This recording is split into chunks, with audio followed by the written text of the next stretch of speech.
आर.टी प्रवेश 2026 तर पालक वर्गांनो आपणास जी काही मुदतवाढ दिली आहे आर.टी.ए.ने 29/5/2026 तर याची आता डेडलाईन ही उद्या आहे, म्हणजेच उद्या लास्ट दिवस आहे. 29/5/2026 अखेर आपण आपल्या पाल्याची ॲडमिशन प्रक्रिया पूर्ण करायची आहे. आज मी या व्हिडिओमध्ये सांगणार आहे की आर.टी.ए.ने जरी दुसऱ्या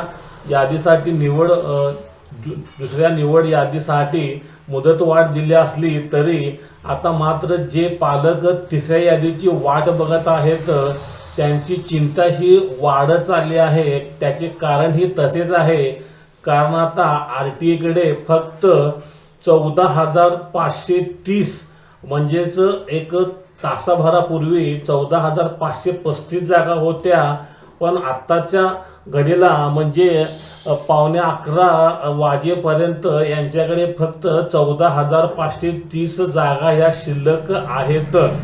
तर ह्या 14,530 जागा शिल्लक असल्याने वेटिंगचा आकडा हा फार मोठा आहे. म्हणजेच तिसऱ्या यादीमध्ये जे पालक आहेत त्यांची आता चिंता फार वाढत चाललेली आहे. येथे आपण चार्टद्वारे बघायचं आहे की आर.टी प्रवेश 2026-27 साठी एकूण अर्ज हे 2,89,286 आले होते आणि आर.टी एकूण जागा ह्या 1,05,811 होत्या. आर.टी वेटिंग हे 86,034 आहे आणि पहिल्या लिस्टमध्ये 79,869 जागा भरल्या गेल्या आहेत आणि दुसऱ्या लिस्टमध्ये 11,412 जागा भरल्या गेल्या आहेत.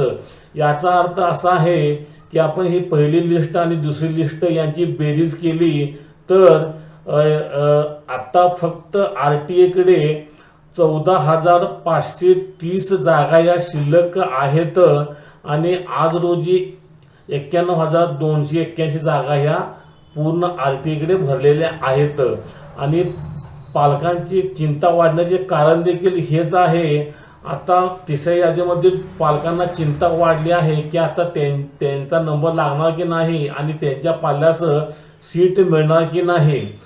तर पालक वर्गांनो, आपणास एक या व्हिडिओद्वारे मी सांगितले आहे की आर.टी.कडे आता किती जागा शिल्लक आहेत आणि जेवढ्या जागा शिल्लक आहेत त्या जागेनुसार आता तिसऱ्या यादीतील पालकांची चिंता ही मोठ्या प्रमाणात वाढली आहे.